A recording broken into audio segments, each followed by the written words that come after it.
was an only child, and mine's a spontaneous case as far as we know. And when I was diagnosed, very little was known. My mum just decided that she felt that there was something right. My legs weren't straightening once I started to toddle about. As I grew up and got to about 10 or 11, I don't think I realised that there was any different. I wasn't different to anybody else.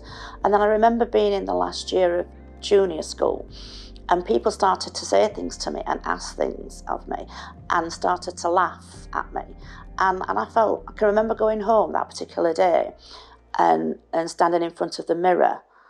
And it was that sudden realisation that I was different. If I could have done what I really wanted to do when I was a teenager, I loved dancing. I could have danced forever. What happened to me in a secondary school was they put shows on, and I'd got 3 friends there and we all wanted to be part of it, so we'd gone this particular day to be part of it. And the 4 of us got up together to do something, and they actually kept the other 3 and they didn't let me do it. And that's when it was like, yeah, because I don't look right. I can never feel that I look important or dignified or not necessarily graceful, but I just feel that I look cumbersome. My personality has it there in one side of me, but then it does affect the other side of my personality in terms of the confidence to do other things.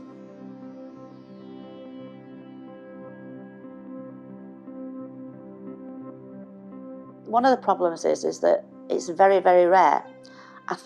We think that there's about 250 known cases. You're sort of living your life with this unknown condition that you'd got. And I think the fact that it was unknown made it more difficult and embarrassing to deal with and talk about.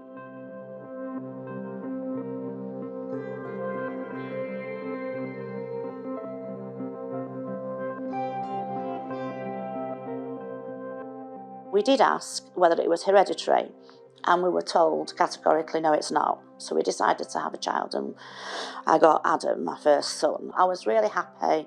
I'd got this child, and I thought, well, we can have another child now. I'm okay. And at 6 months old, Luke was diagnosed with the same condition. I just decided then that my son's experience was going to be very different to mine, and we were going to do everything that we could to make sure that he got the best care and treatment.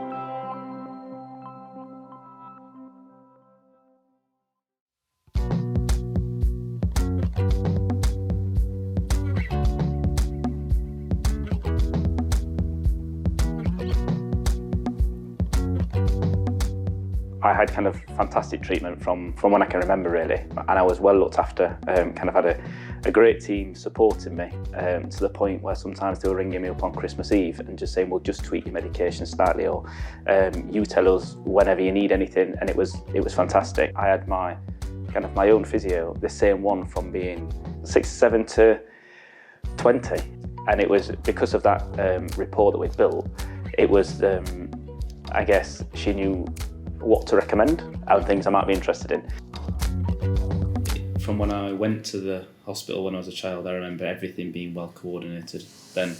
So I'd see the consultant, I'd walk next door, see the physio, if I needed an x-ray, walk and have an x-ray, and all that bit flowed really well. A blood test and height and weight and measurement, and then I think the point of referral into the orthopaedic team and all my orthopaedic surgery, that all tied in well, and it was well communicated.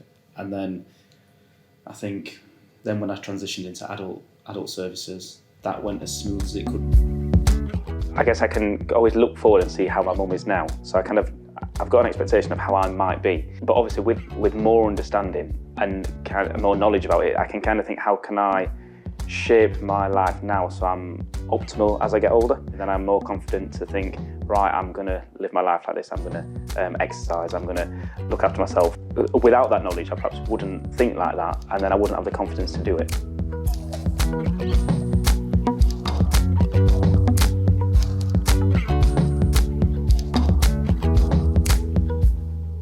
You were on the Grossamab, you then had your knee replacement, and you were seeing a physio yourself, I'm very keen to continue with physio and engage with it because obviously me being your son, you'd see the pros to that and you've heard me speak about the benefits of keeping fit.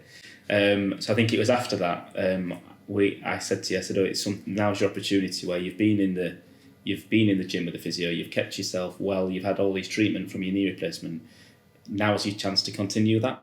We've really embraced the drug, thinking that there could be something else that will help prevent the progression of this condition. The unknownness, that's changed now with Birosumab. So I was having some pain in my Achilles tendons, and then when I started the medication, that problem resolved. And I was almost not expecting it to, because I thought if there's some damage there, that's there now. So I guess now starting Birosumab, there's potentially, if it was to continue, there's less unknown. My body will age kind of through the normal process. But I guess the element of being unknown now is whether that medication will continue or not. Just an amazing feeling that there's something that directly is treating your condition for the first time.